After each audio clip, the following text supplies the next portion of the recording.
तेलुगु नववर्षर उगाड़ी महा आडंबर पालित। छत्रपुर तेलुगु नववर्षर उगाड़ी महा आडंबर पालित हो जाइछि। एही कार्यक्रम रे गुरु हरिगोपाल शास्त्री गणेश पूजा और पांजी पूजा करी नुआ पांजी समस्त को शुणाई।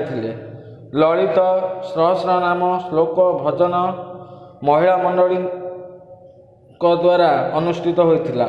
उगाड़ी कार्यक्रम रे मुख्य अतिथि भाव श्री के वेणुगोपाल आचार्य, मुख्य वक्ता भाव श्री बी श्रीनिवास आचार्य, सम्मानित अतिथि भाव Shri ji Paparao, legal adviser Shri B Srinivas जोग देते।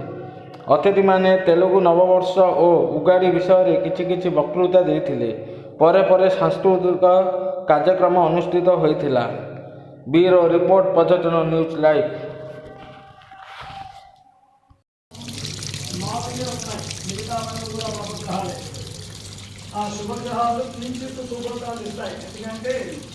మంచి వాళ్ళు 100 మంది ఉంది, చెడ్డవాళ్ళు ఉంటే వాళ్ళు మంచిగా మారిపోవడానికి అవకాశం ఉంది. 10 మందిలో ఒక మంచి వాళ్ళు ఉండి 10 మంది చెడ్డవాళ్ళు అయితే వాళ్ళు చెడ్డగా మాట్లాడే తప్ప మంచిగా మారలేరు. అలాగా మంచి గ్రహాలు 4 బాగున్నా మిగతా ఉన్నటువంటి 5 గ్రహాలు దుష్ట గ్రహాలే. ఈ సంవత్సరానికి అధిపతి రాహు. సంవత్సరానికి అధిపతి రాహు. రాహు చేయవలసినటువంటి తన పని ఏమిటి? ప్రతి దానికి అడ్డు అనేది ఒకటి పెడతారు. తనున్న జాగా సంపూర్ణంగా శుభం ఉంటే వాళ్ళకి శుభఫలితాలు ఇస్తారు. తానున్న జాగా చెడు అయితే చెడు ఫలితాలని ఇస్తారు. కాబట్టి ఆ రాహు అధిపతి. రాహు గ్రహానికి అందరూ కూడా నిత్యము రాహు గ్రహం పారాయణ చేసుకోవచ్చును. దానికి కూడా మంత్రం అంటూ ఉంటుంది, శ్లోకం అంటూ ఉంటుంది, అది చదువుకోవచ్చును. అలాగే రాహు గ్రహానికి అధిదేవత, ప్రత్యధిదేవత ఇద్దరు ఉంటారు. వాళ్ళలో ఒకరు చిత్రగుప్తుడు. మంత్రాలకు మంచి చెట్లు పాపాలు పుణ్యాలు గణనలు చేస్తారు. అన్ని కూడా ఆరాధించుకోవాలి.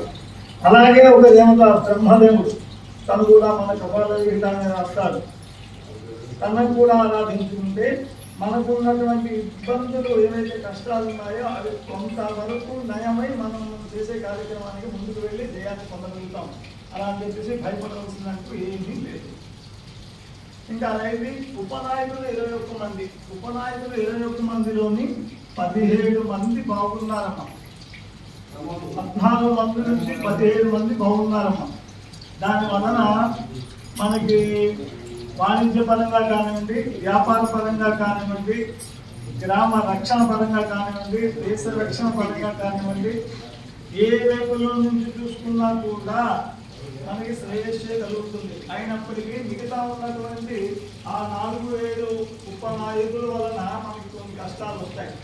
ఏమిటా కష్టాలు అంటే పంటలు బాగా పండుతాయి, కానీ ధరలు బాగా పెరుగుతాయి.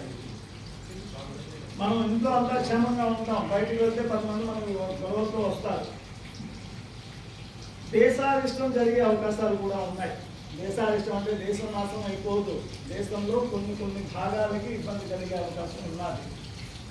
అలాగే కుటుంబంలో కూడా బంధు విరోధము జరిగే అవకాశాలు కూడా చాలా మంది ఉన్నాయి. దానికి మనం చేయగలిగితే వాటిని అధిగత చేసుకోవచ్చు. దాన్ని మనకి కాదని మనం